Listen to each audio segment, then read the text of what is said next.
Hello guys, कैसे हैं आप सब लोग। Welcome back to my channel. आज हम आपको पता ही होगा कि आपके एग्ज़ाम आने वाले हैं। अभी 18 से चालू हो जाएंगे और 18 को आपका सबसे फर्स्ट वाला जो पेपर है वो एनाटॉमी का है। तो इसके अंदर मैं आपको आज इम्पोर्टेंट क्वेश्चन बता देती हूँ ताकि आप इन क्वेश्चन को अच्छे से तैयार कर ले और पेपर आपके अच्छे हो। ठीक है, आइए हम स्टार्ट करते हैं। एनाटॉमी का जो फर्स्ट पेपर होगा आपका 18 तारीख को होने वाला है। तो उसके अंदर जो इम्पोर्टेंट क्वेश्चन है वो ये है कि मैंने पॉइंट बताए हैं कि एक तो पाचन तंत्र वाला आप अच्छे से कर लीजिए। 2013, 14, 15, 16, 17, 18, 19, 20, 21, 23 और 24 के अंदर रिपीट हुआ है। ठीक है, तो ये इम्पोर्टेंट मोस्ट इम्पोर्टेंट क्वेश्चन है क्योंकि ये हर साल रिपीट होता है, हर साल। और एक श्वसन तंत्र वाला जो कि 13, 14, 15, 17, 20 और 21 में रिपीट हुआ है। ठीक है, और ये धातुपाक वाला भी आप एक बार देख लेना।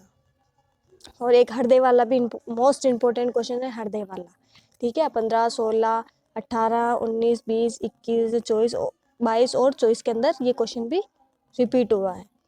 और दो धातु मल वाला क्वेश्चन भी इम्पोर्टेंट है। धातु मल वाला तो फिर भी धातु के अंदर जैसे धातु और इसके उपधातु की संख्या और नाम के बारे में पूछ लेता है और इसकी थोड़ी व्याख्या वगैरह करने के लिए पूछ लेता है। लेकिन दोष के बारे में ज़्यादा पूछा है, जैसे कि वात दोष, पित्त दोष और कफ दोष। और इन दोषों के अंदर भी अगर 20 नंबर के अंदर क्वेश्चन आएंगे तो उसके अंदर वात, पित्त और कफ दोषों के बारे में ज़्यादा पूछा जाएगा कि उनके भेद लिखे, भेदों का वर्णन करो।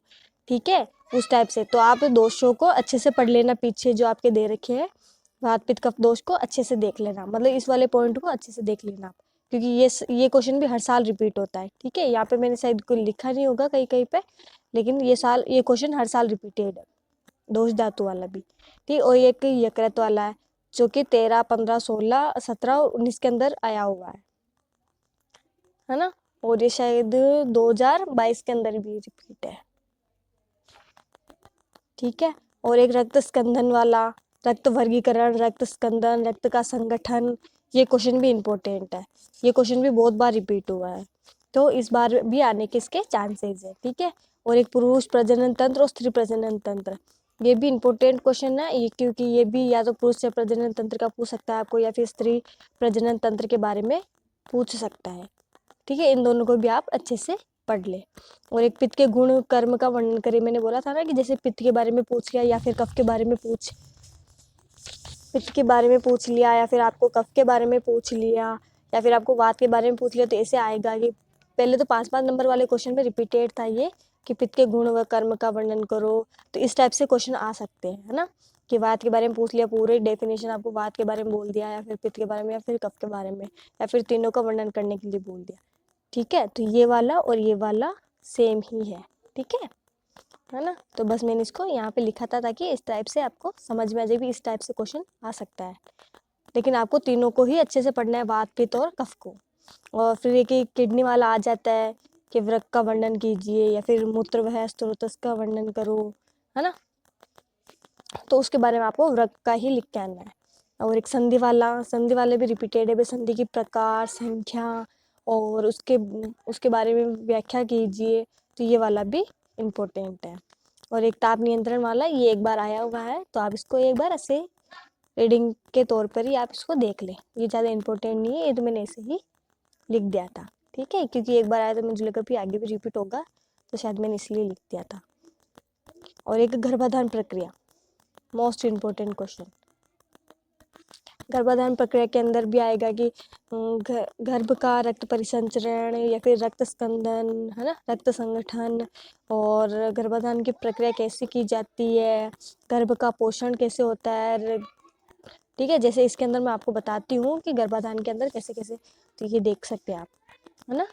आपकी जो बुक होगी उसका लिखा होगा 244 पेज नंबर है ना। तो उसके अंदर गर्भाधान, ये बच्चे वाला है गर्भाधान, तो इसके अंदर गर्भाधान आ गया ये यहाँ पे, है ना। ये आप पॉइंट देख सकते हैं, गर्भाधान व गर्भ की व्याख्या लिखिए। ठीक है, इनको आप अच्छे से पढ़ना। और एक ये क्वेश्चन भी आता है कि गर्भोत्तक भाव वाला, तो इसके बारे में वर्णन करना होता है आप लोगों को, है ना। तो इसके बारे में आप अच्छे से देख लेना, ये लिखा हुआ है इसकी व्याख्या। तो इस वाले पॉइंट को आप बुक में अच्छे से देखें। और ये आकृतिदायक कारण आ गया इसके अंदर। अगर मान लो आपको थोड़ा बहुत शुक्र के बारे में पूछ लिया तो ये यहाँ से आप लोग पढ़ सकते हो। और ठीक है, एक आर्तव का स्वरूप आ गया, और ये आधुनिक मतानुसार गर्भाधान आ गया। अगर आपको गर्भाधान के बारे में ही पूछ ले तो सिर्फ तो आपको आयुर्वेद का लिखा हुआ है सही आपके पास, और ये आयुर्वेदिक आधुनिक मतानुसार के बारे में भी लिखा हुआ है, तो पेज 20 नंबर के अनुसार आपके अच्छे से पेज भर जाएंगे, है ना। और एक गर्भस्य विकास क्रम के बच्चे का गर्भ का विकास कैसे कैसे होता है ये लिखा हुआ है इसके अंदर। और फिर ये लिखा जैसे गर्भस्थ रक्त सेवन आ गया या फिर गर्भस्थ रक्त परिसंचरण आ गया, तो ये एक ही चीज है ना, इसको भी आप अच्छे से याद करें। ये इंपॉर्टेंट क्वेश्चन है, ये बहुत ज्यादा रिपीट हुआ है। और ये गर्भ पोषण वाला है ना, तो इस वाले चैप्टर को आप अच्छे से देखें। ये गर्भस्य मातृ पर तंत्रता, ठीक है, तो इसके बारे में भी आप पढ़ ले। आनुवांशिक सिद्धांत क्या है इसके बारे में, तो आप इस चीज को अच्छे से देखें, ठीक है। ये जो आप देखेंगे कि इसके अंदर लिखा हुआ है, ये गर्भस्थ रक्त समय मोस्ट इम्पोर्टेंट क्वेश्चन, ठीक है। और फिर आप इसके अगला जो पॉइंट है तंत्रिका तंत्र वाला, केंद्रीय नाड़ी वाला, तंत्रिका तंत्र वाला, मनोदेव वाला जो चैप्टर है आपका, वो भी इम्पोर्टेंट, उसके अंदर तंत्रिका तंत्र वाला पॉइंट इम्पोर्टेंट है ना, तो उसको भी आप एक बार अच्छे से देखें। और अगर इसके अलावा मैं आपको तो बताना चाहूँगी और आपको कौन कौन से पॉइंट देखने चाहिए, तो ये तो बहुत मोस्ट इम्पोर्टेंट है ये सारे पॉइंट, है ना। इनको तो आपको पढ़ के ही जानना है, इनको आपको छोड़ के नहीं जाना। और इसके अलावा अगर एक दो पॉइंट और बताना चाहूँ तो मैं, जैसे कोषाणु वाला हो गया है ना, कोशिका के बारे में, तो आप कोशिका के बारे में आप अच्छे से पढ़ लें। और एक अस्थि वाला जो चैप्टर हो गया, अस्थि संधि मांसपेशियाँ, उसके बारे में भी आप थोड़ा बहुत अच्छे से पढ़ लें, ठीक है। अप्रोक्स पूरी बुक का ही मैंने देखा है, और ये क्वेश्चन पेपर से ही मैंने बनाया है कि भाई कौन कौन से क्वेश्चन ज़्यादातर रिपीट हुए हैं, तो उस हिसाब से आपको मोस्ट इम्पोर्टेंट क्वेश्चन है, ठीक है।